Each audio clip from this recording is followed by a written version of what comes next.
Hey guys, welcome to my YouTube channel. आज मैं इस चैनल पे एक जावास्क्रिप्ट की ट्यूटोरियल सीरीज़ स्टार्ट करने जा रहा हूँ, जिसमें हम बेसिक से एडवांस कंसेप्ट की सारी वीडियोस देखेंगे। जो भी मैंने आज तक सीखा है वो सब मैं इस यूट्यूब चैनल पे वीडियो के ज़रिए आप लोगों को भी सिखाऊंगा। तो आज हम इस वीडियो में देखेंगे कि जावास्क्रिप्ट की हिस्ट्री क्या है, जावास्क्रिप्ट को किसने बनाया, कब बनाया। तो उसकी पूरी हिस्ट्री देखेंगे कि जावास्क्रिप्ट की क्या है। तो इसमें सबसे पहले क्वेश्चन आता है कि जावास्क्रिप्ट है क्या। तो according to definition, JavaScript is the synchronous single threaded scripting language that is one of the 3 core languages used to develop websites, right. तो इसमें 3 मेन कीवर्ड्स हैं: synchronous, single threaded, scripting language. तो synchronous का मतलब क्या है कि JavaScript का कोड सिक्वेंशली रन करता है, लाइन बाय लाइन। अगर पहली लाइन का कोड एग्जीक्यूट हो रहा है तो सेकंड लाइन तब तक वेट करेगी जब तक वो फिनिश नहीं हो जाता। तो सिंक्रोनस का मतलब है कि वो सिक्वेंशली चलेगा, line by line. Single threaded का मतलब है कि जावास्क्रिप्ट का कोड जब एग्जीक्यूट होता है तो वो सीपीयू का सिर्फ एक ही कोर यूज़ करता है कोड एग्जीक्यूट होने के लिए। तो वो मल्टी थ्रेड नहीं करता अपने आप को, जैसे कुछ और लैंग्वेजेस मल्टी थ्रेडेड होती हैं। और नेक्स्ट है scripting language. Scripting language means कि जावास्क्रिप्ट एक ऐसी प्रोग्रामिंग लैंग्वेज है जिसमें हम स्क्रिप्ट्स बना सकते हैं। स्क्रिप्ट्स का क्या है कि स्क्रिप्टिंग लैंग्वेज उसको कहते हैं जो डायरेक्टली रन टाइम पे एग्जीक्यूट होती हैं, वो कंपाइल नहीं होती, वो इंटरप्रेटेड लैंग्वेज होती है। जैसे कुछ लैंग्वेजेस होती हैं जो कंपाइल्ड लैंग्वेजेस होती हैं, वो हम क्या करते हैं कि पहले कंपाइल करते हैं उसको बाइट कोड में, फिर वो एग्जीक्यूट होती हैं। बट जावास्क्रिप्ट इंटरप्रेटेड है तो वो सीधी रन टाइम पे ही एग्जीक्यूट हो जाती है, ठीक है।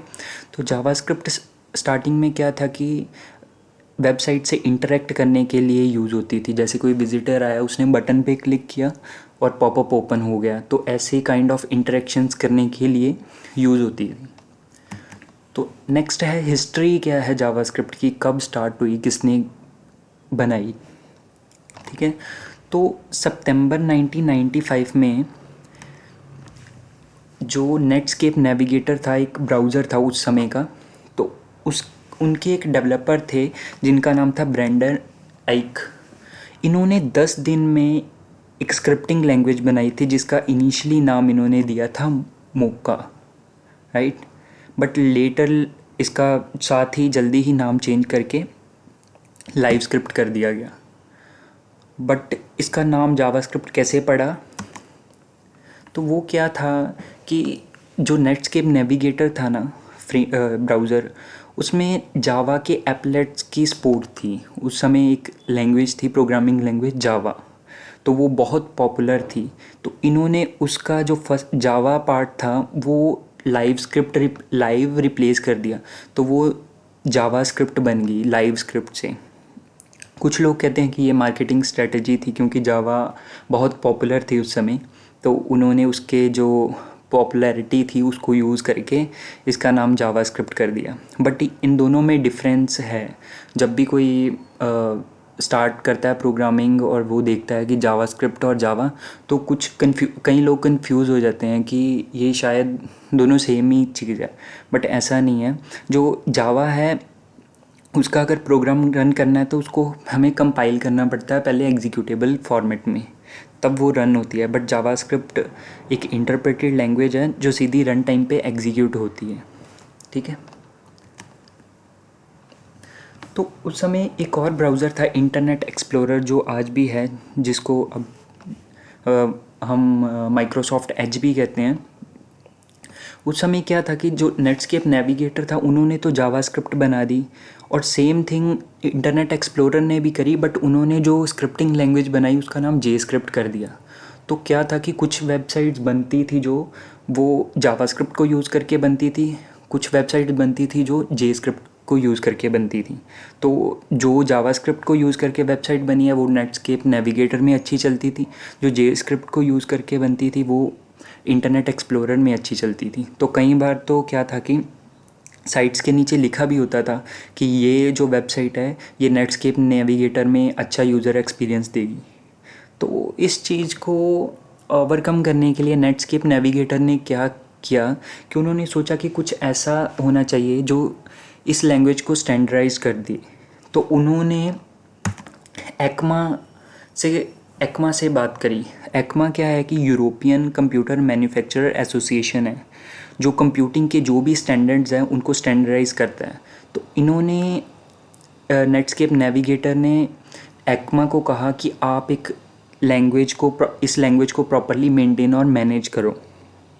तो एक्मा ने अपनी स्पेसिफिकेशन के लेबल्ड एक्मा 262 को 262 में कुछ स्पेसिफिकेशंस डाली, जिसका उन्होंने नाम दिया एक्मा स्क्रिप्ट। उसमें जावा स्क्रिप्ट, जे स्क्रिप्ट, एक्शन स्क्रिप्ट सभी लैंग्वेजेस इंक्लूड कर दी। तो उन्होंने स्टैंडर्ड बना दिया कि इस स्टैंडर्ड के अकॉर्डिंग ही आपको लैंग्वेज जो है जावा स्क्रिप्ट वो बनानी है, आपको ब्राउज़र में ऐड करनी है। तो इन्होंने एक्मा स्क्रिप्ट यूज़ किया, ना कि जावा स्क्रिप्ट यूज़ किया, क्योंकि जो जावा स्क्रिप्ट का ट्रेडमार्क था वो ओरेकल के पास था। तो इन्होंने इस स्टैंडर्ड का नाम एक्मा स्क्रिप्ट कर दिया। ठीक है, तो एक्मा स्क्रिप्ट के काफ़ी सारे और भी, एक्मा जो है इंटरनेशनल स्टैंडर्डाइजेशन टेक्नोलॉजी है, वो काफ़ी सारी और प्रोग्रामिंग लैंग्वेजेस को भी मैनेज करती है। जैसे एक्मा स्क्रिप्ट तो हो गया जावा स्क्रिप्ट को मेंटेन करने के लिए, ऐसे ही एक डर्ट लैंग्वेज, प्रोग्रामिंग लैंग्वेज भी है जो फ्लटर में यूज़ होती है। ठीक है, तो इसका जो ECMA एक्मा 262 स्टैंडर्ड था वो सिर्फ जावा स्क्रिप्ट के लिए ही था, जावा स्क्रिप्ट की स्पेसिफिकेशन स्टैंडर्ड थे। तो सबसे पहले जो लॉन्च हुई थी वो जून 1995 में इन्होंने फर्स्ट एडिशन लॉन्च किया था। फिर सेकेंड एडिशन 1998 में, थर्ड एडिशन 1999 में, और जो फोर्थ एडिशन था वो अबेंडन हो गया था क्योंकि उस समय कुछ पॉलिटिकल केसेस हो गए थे, इस कारण वो अबेंडन कर दिया गया। तो उसके बाद फिफ्थ एडिशन आया। फिर सिक्स्थ एडिशन था जो जून 2015 में आया था। वो एक ब्रेकिंग चेंज माना जाता है जावास्क्रिप्ट की हिस्ट्री में, क्योंकि उसमें बहुत सारे नए फीचर्स आए, जैसे हम आजकल देखते हैं लेट कॉन्स्ट, प्रोमिसेस, क्लासेस। 2015 से पहले क्लासेस नहीं थी जावास्क्रिप्ट में, तो क्लासेस, इंपोर्ट, एक्सपोर्ट, ये सारी चीज़ें 2015 में आई जब जावा एक्मा स्क्रिप्ट का नया एडिशन लॉन्च हुआ, जिसको हम ES6 या ES 2015 भी कहते हैं। तो इसी तरह जो एक्मा स्क्रिप्ट 262 थी, उनका जो टेक्निकल कमेटी थी, जो मतलब टेक्निकल कमेटी के मेंबर्स थे, जिसको हम TC39 भी कहते हैं, उन्होंने क्या एक डिसाइड करा कि हम अब हर साल में एक नया एडिशन लॉन्च करेंगे। तो 2015 के बाद हर साल एक नया एडिशन आता गया, और आज भी आ रहा है। जैसे 2016 आया ES 2016, ES 2017, जिसको हम ES7, ES8, ES9 ये सब बोलते हैं। तो इन्होंने अब हर साल एक नया एडिशन लॉन्च करने का एक प्रोसेस चलाया। ठीक है,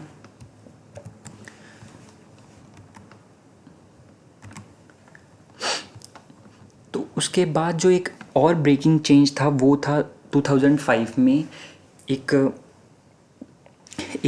पेपर रिलीज़ हुआ जिसमें एजेक्स का कॉन्सेप्ट आया। कि पहले क्या था कि अगर वेबसाइट हमने बटन पे क्लिक किया तो वो क्या था कि सर्वर पे हिट जाती थी, सर्वर अपनी प्रोसेसिंग करता था और रिटर्न करता था HTML पेज। ये सब प्रोसेस करने में वो पेज को रीलोड करता था, हर छोटे से छोटे काम के लिए भी। तो इन्होंने एक एजेक्स इंजन बनाया। उसका बेनिफिट क्या हुआ कि अब हम रिक्वेस्ट कर सकते थे सर्वर को बिना पेज रीलोड किए, और यूज़र इंटरफेस को अपडेट कर सकते थे। तो ये एक बहुत ब्रेकिंग चेंज था। उसके बाद इसको एज ए प्रोफेशनल लैंग्वेज माना जाने लगा जावास्क्रिप्ट को। तो ये एक बहुत बड़ा चेंज था जो 2005 में आया। और जावास्क्रिप्ट आजकल कहाँ है? तो अगर हम देखें तो जावास्क्रिप्ट आजकल बहुत जगह यूज़ हो रही है, चाहे वो बैक एंड प्रोग्रामिंग हो, फ्रंट एंड के जैसे बहुत सारे फ्रेमवर्क्स आ गए हैं, एंगुलर, रिएक्ट, व्यू, और भी बहुत सारे हैं, स्वेल्ट हो गया। तो इससे क्या है कि जो एग्जीक्यूशन है ना, वो मतलब डेवलपमेंट है वो बहुत ज़्यादा फास्ट हो गई है। हमें कुछ बनी बनाई चीज़ें मिल जाती है, जैसे एंगुलर में CLI मिल जाती है, तो हम सारा जो डेवलपमेंट का प्रोसेस है वो बहुत फास्ट हो जाता है। तो एक अकेला बंदा, छोटी टीम, 2-4 बंदों की टीम भी एक बहुत बड़ी एप्लीकेशन बना सकती है। तो इसी तरह अगर हमें अपना कोड सर्वर पे चलाना है तो उसके लिए हम Node.js से सर्वर क्रिएट करते हैं और अपना जो कोड है वो आउटसाइड द ब्राउज़र हम रन करते हैं। तो क्लाइंट सर्वर से हट के एक और चीज़ है जो हम जिससे हम नेटिव मोबाइल एप्लीकेशंस भी अब बना सकते हैं जावास्क्रिप्ट में। जैसे उसमें फ्रेमवर्क्स हैं, आयोनिक यूज़ कर सकते हैं, रिएक्ट नेटिव यूज़ कर सकते हैं। तो ये आजकल बहुत सारी चीज़ें हैं जो जावास्क्रिप्ट में हैं। जैसे अकॉर्डिंग टू गिटहब 2018 ऑक्टावर्स रिपोर्ट के अकॉर्डिंग जावास्क्रिप्ट की सबसे ज़्यादा रेपोजिटरीज़ हैं और ये कंटिन्यूसली ग्रोइंग कर रही है। ठीक है, तो जावास्क्रिप्ट एक बहुत ही widely known used programming language है जो बहुत पॉपुलर है। तो इस चैनल पे हम सभी वीडियोस देखेंगे, इसके बेसिक कॉन्सेप्ट से लेके एडवांस कॉन्सेप्ट सभी, और इसके बाद एंगुलर, रिएक्ट के भी, नोड के भी हम वीडियोस देखेंगे। इनमें कैसे हम इसको यूज़ कर सकते हैं, क्या क्या फ़ीचर्स हैं, वो सब हम देखेंगे आने वाली वीडियोस में। सो ये था जावास्क्रिप्ट की हिस्ट्री। आई होप आपको अच्छा लगा होगा, आपने कुछ सीखा होगा इससे। तो अगर आपके कोई व्यूज़ हैं तो आप मुझे कमेंट करके बता सकते हैं। अगर आपको अच्छी लगी तो प्लीज़ इस वीडियो को लाइक ज़रूर करना, और अगर आप सोचते हो कि ये वीडियो किसी के लिए हेल्पफुल है तो उसके साथ आप शेयर कर सकते हो। सो आगे की वीडियोस देखने के लिए, इस पूरी ट्यूटोरियल सीरीज़ को देखने के लिए प्लीज़ मेरा चैनल सब्सक्राइब कर लीजिए, ताकि कोई भी अब अपकमिंग वीडियो आए तो आपको नोटिफिकेशन आ जाए। ठीक है, तो all right, thank you for watching my video. This is Rajan Sharma signing off. Thank you.